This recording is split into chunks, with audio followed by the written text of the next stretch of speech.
अस्सलाम वालेकुम नाज़रीन, FSID न्यूज में आपका इस्तकबाल है।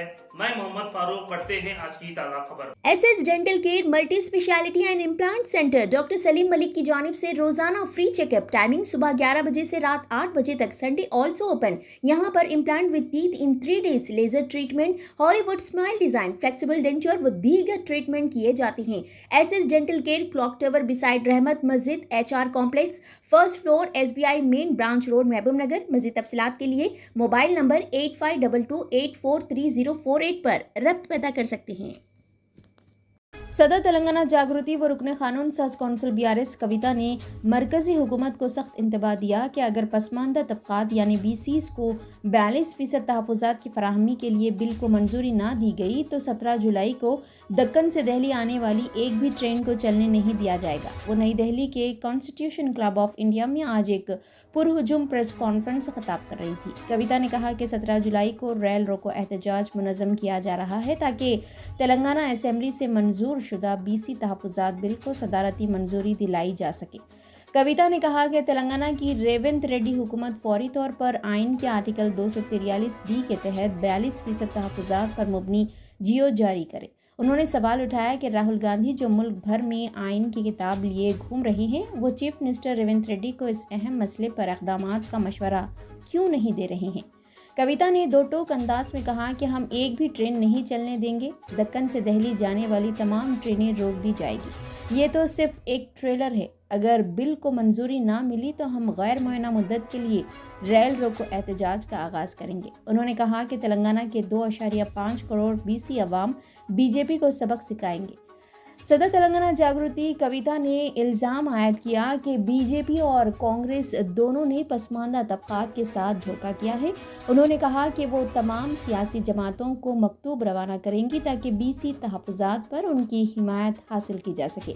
कविता ने कहा कि कांग्रेस हुकूमत ने महज अपनी जिम्मेदारी से बरी होने के लिए BC तहफ़्फ़ुज़ात बिल को असेंबली में मंजूर करवाया और सदर जमहूरिया को भेजकर अब इस मामले में खामोशी अख्तियार की हुई है।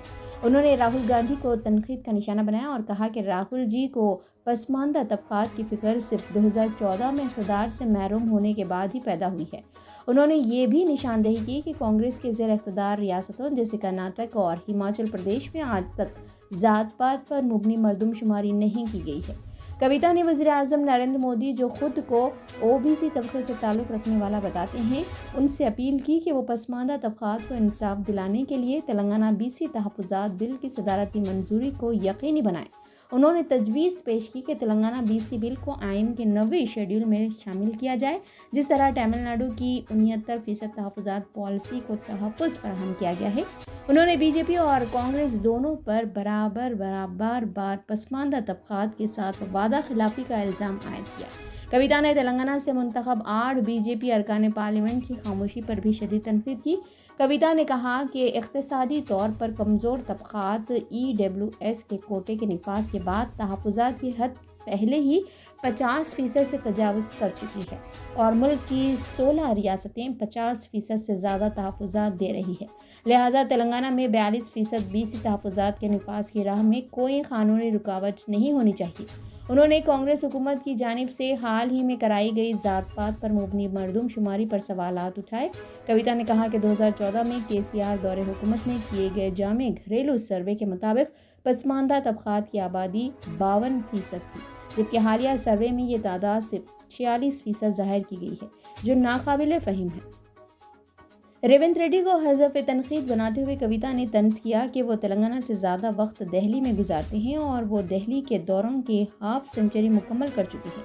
कविता ने कहा कि इलाकाई जमातें अवामी फलाह व बहबूद की ज़्यादा पाबंद होती है और अखिलेश यादव उत्तर प्रदेश, नवीन पटनायक उड़ीसा और आंजानी जयललिता तमिलनाडु जैसे कायदीन की मिसालें पेश की, जिन्होंने रियासतों की तरक्की और अवामी फलाह को यकीनी बनाया। राहुल गांधी जी कॉन्स्टिट्यूशन लेके घूमते रहते हैं देश भर में।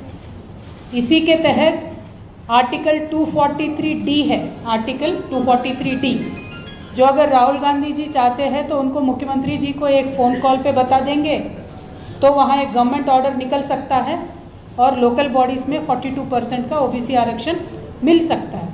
तो राहुल गांधी जी को ये मैं बेट देती हूँ और उनको रिक्वेस्ट करती हूँ कि 243D एक बार पढ़िए और आपके मुख्यमंत्री जी को तुरंत आदेश दीजिए कि एक गवर्नमेंट ऑर्डर आप निकालिए, क्योंकि परसों के दिन हमने पेपर्स में पढ़ा है कि परसों के दिन तेलंगाना कैबिनेट का मीटिंग है। तो राहुल जी से मेरा पहला डिमांड है कि आपने जो देश भर में पिछले 2011 से लेके आज तक जिस तरीके से देशवासियों को गुमराह कर रहे हैं, अब एटलीस्ट तेलंगाना से उसको एंड कीजिए, क्योंकि हमें अच्छा नहीं लग रहा है। हम तेलंगाना के लोग आंदोलन से निकल के आए हुए लोग हैं, हम तेलंगाना के लोग आंदोलन से प्रदेश बनाए हुए ऐसे लोग हैं, हम बहुत जिद्दी लोग हैं। आप आज देश भर में जाके बता रहे हो कि हमारा तेलंगाना का मॉडल है। साहब, ये तेलंगाना का मॉडल नहीं है। जो कांग्रेस आज बता रही है वो कांग्रेस की करप्शन की मॉडल है, हमें इससे कोई लेना देना नहीं है। तेलंगाना का मॉडल ये होता है कि आप कुछ वादा करते हो तो उस पर हम निकर के आते हैं, उस पर हम उतर के आते हैं, वादा पूरा करते हैं। और जो कांग्रेस पार्टी आज तेलंगाना में राज कर रही है, लगातार 2 सालों से गुमराह कर रही है। खैर, इलेक्शन प्रॉमिसेस के मैं बात ही नहीं करूंगी, सिर्फ आरक्षण की बात कर रही हूँ। तो राहुल जी से मेरा ये डिमांड है, आप तुरंत गवर्नमेंट ऑर्डर पास कीजिए, कैबिनेट है, आप आरक्षण दे दीजिए, आपसे हो सकता है ये। आप हमारा ये वीडियो YouTube पर देख रहे हैं तो सब्सक्राइब करना ना भूलें और बेल आइकन दबाएं। और अगर आप हमारा ये वीडियो Facebook पर देख रहे हैं तो पेज को लाइक करें और फॉलो करें।